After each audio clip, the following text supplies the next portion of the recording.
at all. Then all of a sudden, bam, what is that?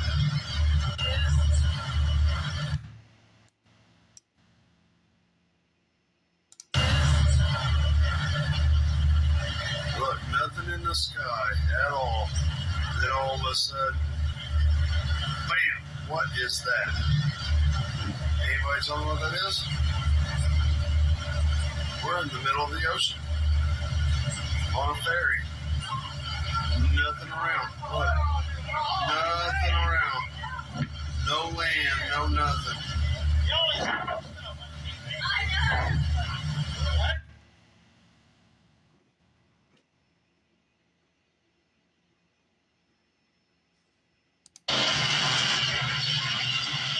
Okay, I'm gonna put this man quarterback.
Okay, I'm gonna put this man quarterback.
Okay, I'm gonna put this man quarterback.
We're either being surrounded by friggin' UFOs or the Coast Guard. I want us in. There's 1, 2, 3, 4, 5, 6, 7, 8, 9, 10, 11, 12, 13 lights we see there. They've been coming on. They were 7 lights.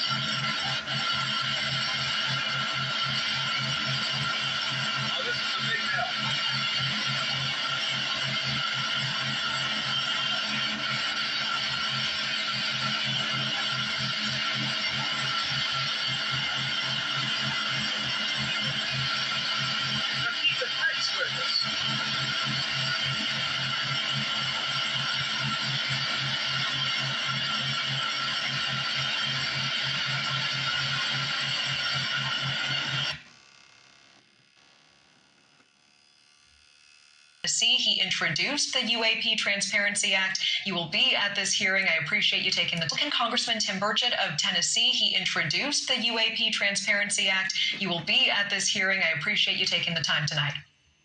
Thank you, ma'am. I want to start with what you expect to hear this Wednesday. Do you think that Americans will learn new information about UAPs, or are you expecting massive revelations on Wednesday? I think we're going to learn some things. It's peeling back the layers of an onion.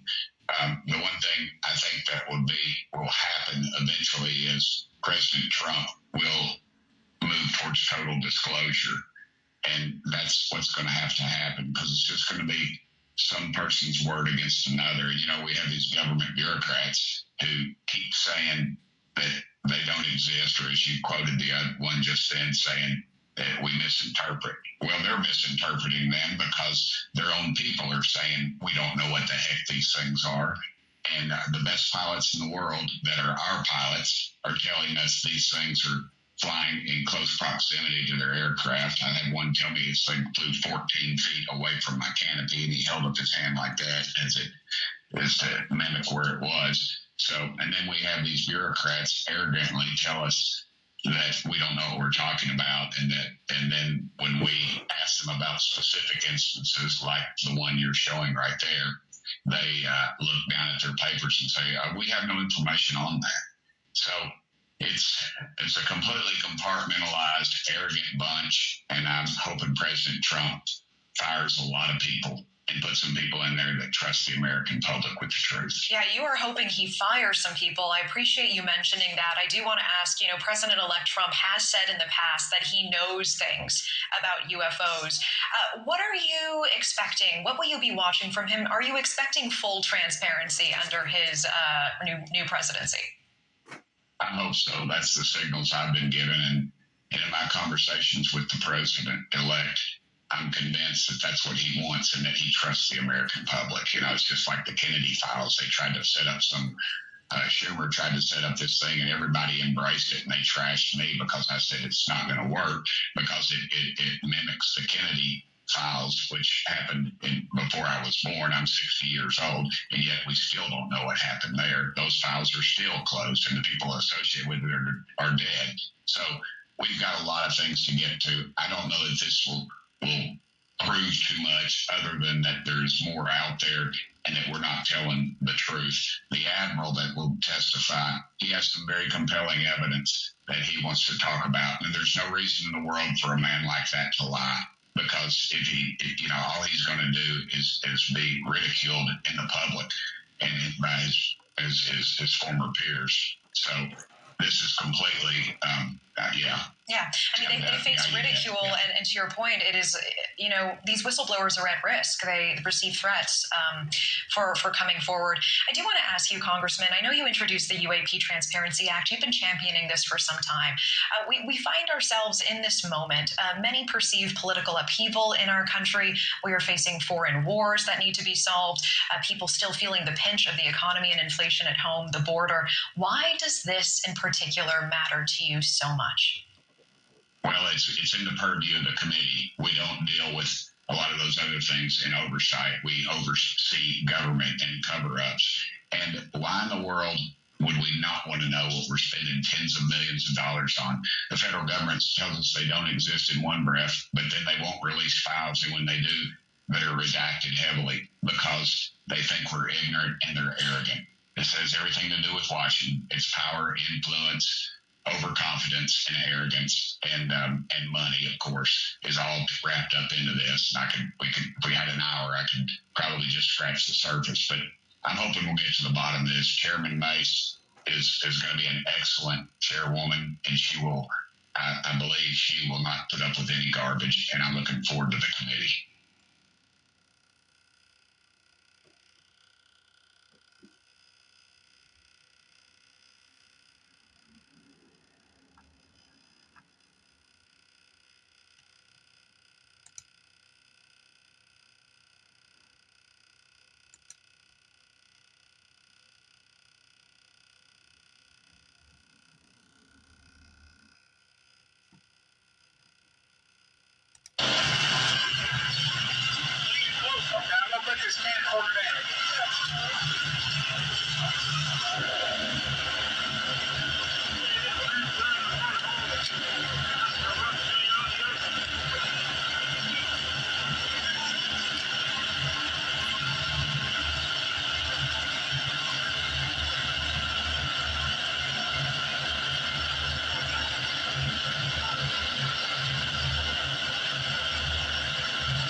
the fuck is that?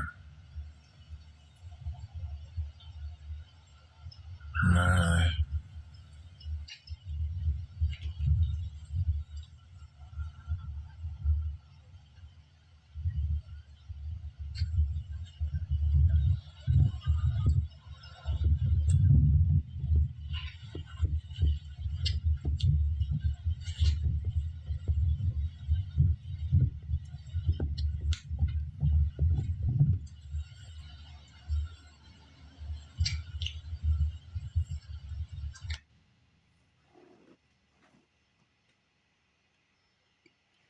It states here, anyone seen this before? From the Cosmic Connection, yes, I have. These were called flying humanoids in the 90s. I had two guests on a radio program that spoke extensively of the flying humanoids in Mexico City. These are photographs.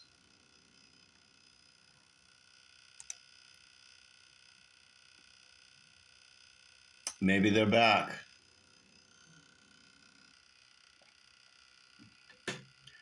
The Uncle Timo. After Nimitz incident, what is there to discuss anymore? I realize that grifters, YouTubers, content creators, UFO personalities thrive in clickbait, leading on misdirection. But we had the Nimitz incident.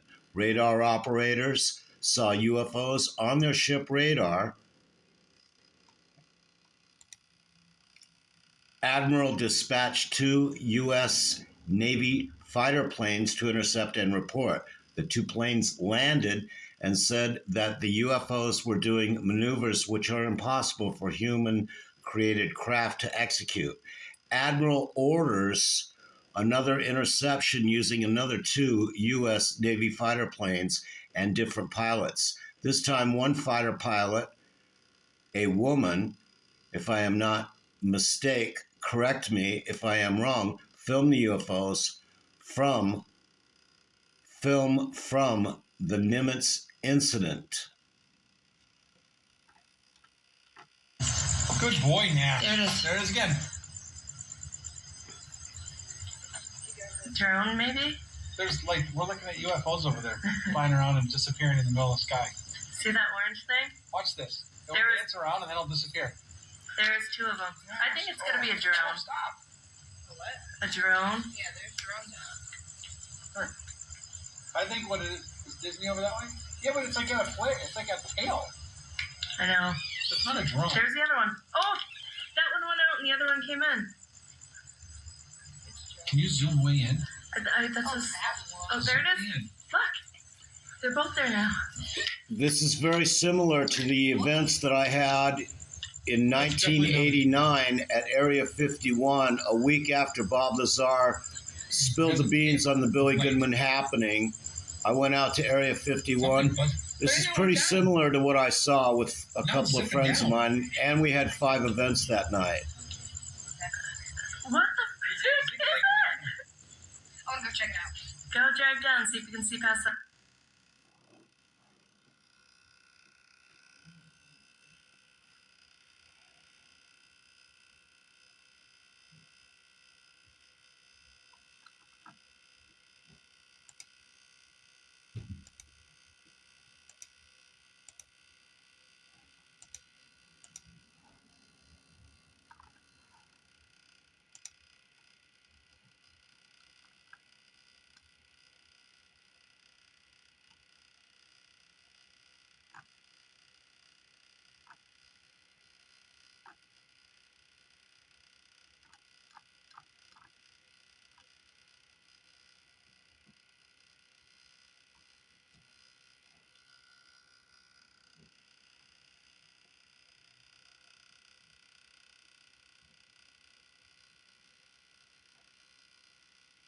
With this planet, something that is categorically denied by the Pentagon. And remember that I don't see why admitting the existence of a non-human intelligence engaging with this planet, something that is categorically denied by the Pentagon. And remember Remember that in a few months' time, when the Pentagon is forced, and I suspect it will be, into a grovelling admission, how are they going to justify their behaviour? How are men, primarily men, and officials in the CIA's Office of Global Access going to explain the fact that they have egregiously, criminally, illegally lied to the public and to the President and to the Congress about a simple thing like the existence of a non-human intelligence?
It would appear that the black and white photographs taken of unidentified flying objects in the 50s and 60s are coming back to haunt us in real-time color video. This is amazing. I'll pull up that picture that I'm thinking about, black and white. See it for comparison.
That's Bubba.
That's Bubba.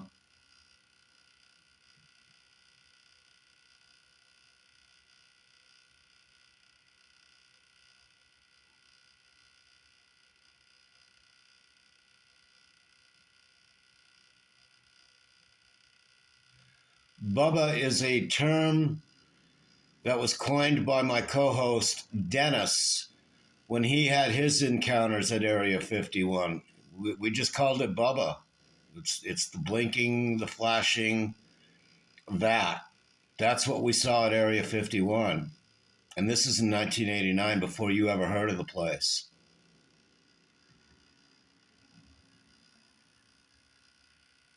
See the distortion around it? Planes don't do that, friends.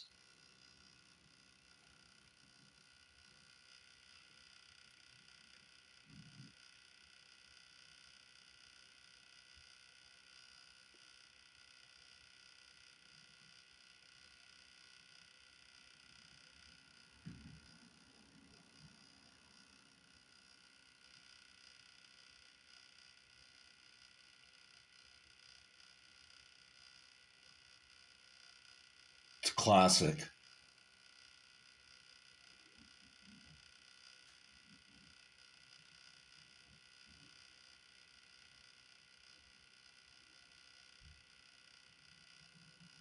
And remember, Bob Lazar said there were 3 modes to an aircraft, to the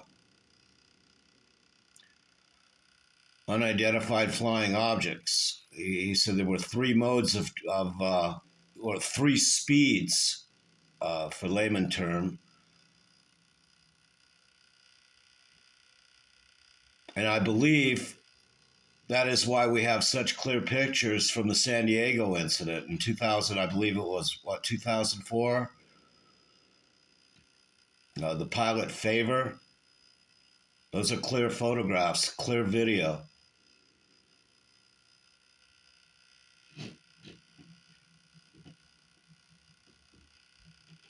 And pretty much this type of video is all we've been able to see before the San Diego incident.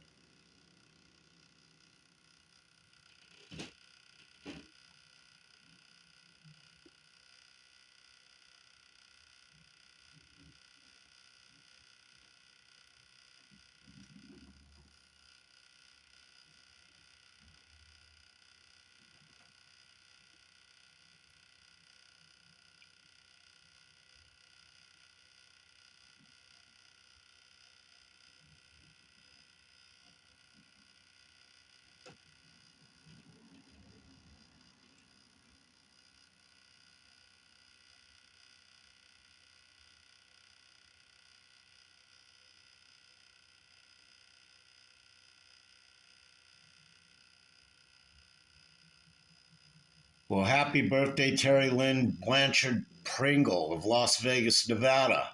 This is her birthday today, and a lot of UFO news is coming out right now. Big meeting tomorrow in Congress, wherever they're going to hold it. Maybe we'll get some answers. Looks like Trump is going to open up some files. Let's do it. It's about time.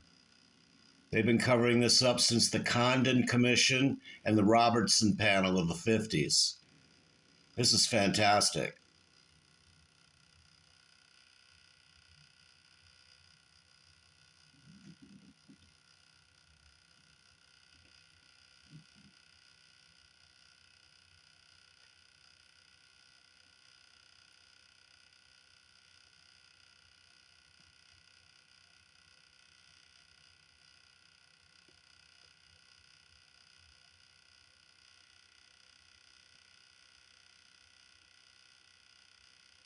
That is pretty good.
Statement bot mod 29 minutes ago. November 12th, 2024, the following submission statement was provided by U Shiny Tie 126. Rear Admiral Gallaudet explained that this U.S. Navy submarine, which was traveling at a deeper depth during a very significant North Atlantic storm, had conducted evasive maneuvers to escape what its crew thought at first was a Russian torpedo. Because of its rapid rate of approach, they went to crush depth. That was their SOP, standard operating procedure. The retired Rear Admiral told News Nation, sometimes known as collapse depth, the term crush depth is used to indicate a level of deep ocean with a density and pressure of water is a threat to the structural integrity of a particular submarine's design. But the dense water at crush depth can also help a sub evade torpedoes following it by helping to confuse the weapons onboard sonar used for acoustic homing. The sound waves emitted as sonar pings, in other words, can be slowed, dissipated, or otherwise disrupted when passing through dense water at these depths. It was an old sub as well. Rear Admiral Gallaudet said of the risky defense gambit, which could have imploded the undersea vessel, killing its crew, so they were not happy doing that and not comfortable. They really believed it was a Soviet sub, he told News Nation correspondent and veteran investigative reporter Ross Coulthart, launching an attack on them. And then, of course, this object, it stopped and it went around to their stern and followed them. He continued. Then it rapidly accelerated out of the scene. Back in the 80s, we know of no technology that could have done that. What was that? As the Rear Admiral put it rhetorically to Coulthart, I can't explain it either. So what was that storm in the Atlantic in the 80s? We got to find what that is.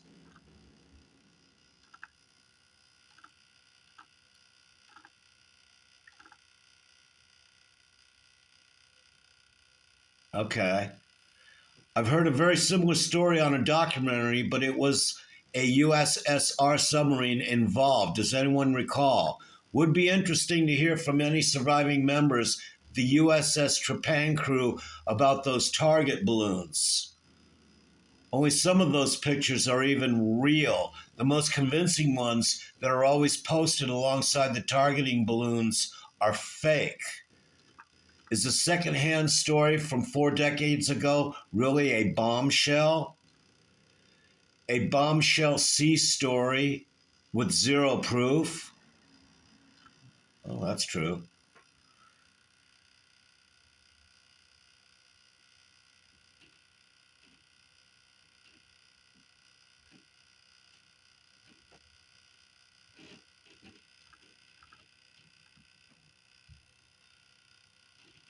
Key faithlessness 734, 2 hours ago, November 12th, 2024. I'm so interested to hear what he has to say. I wrote a book about USOs and was amazed to hear the Admiral quote it. I researched a case where a USO followed the USS Clemagore in 1971. This should be interesting. What is the name of the book? It's unfortunate that the Daily Mail are the ones putting out decent journalism because their reputation kind of sucks, so much so that it almost gives UFOs less credibility. But there's no denying that UAPs are a real phenomenon, so kudos to them for taking it seriously. They used to be super critical of any mention of the topic for decades, so the change in tone in recent years is significant. Nuclear subs are a big deal. I ran into a guy once in a club abroad and just struck up a conversation because it was nice to hear somebody speak English. When I asked him what he did. He said he worked on a nuclear submarine, and then he said, sorry, I really shouldn't have mentioned that. Got up from his seat and left.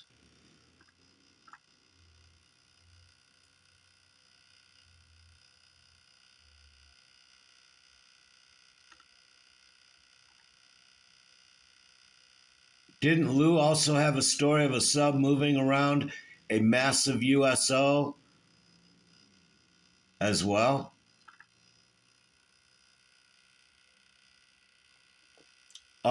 This is from Worried AD 5664 2 hours ago, November 12, 2024. It just clicked. Slow drip disclosure is about making adversaries believe it's alien in origin so they can use our technology to gain advantage. Was a big Corbell and Lou fan, but now believe they are unknowingly pushing this. Hate to say it, but I think Greer might be right. I don't know what he's talking about. I know Stephen Greer, but I don't know in context what he's talking about. Anyway, that's about it. I'm going to post this as is, no editing. It's 42 minutes long. Enjoy. Cosmic Connection, Cosmo here, broadcasting from somewhere north of the 38th parallel. Cosmic Connection, wake up, America. You've been had. Thanks for tuning in, folks.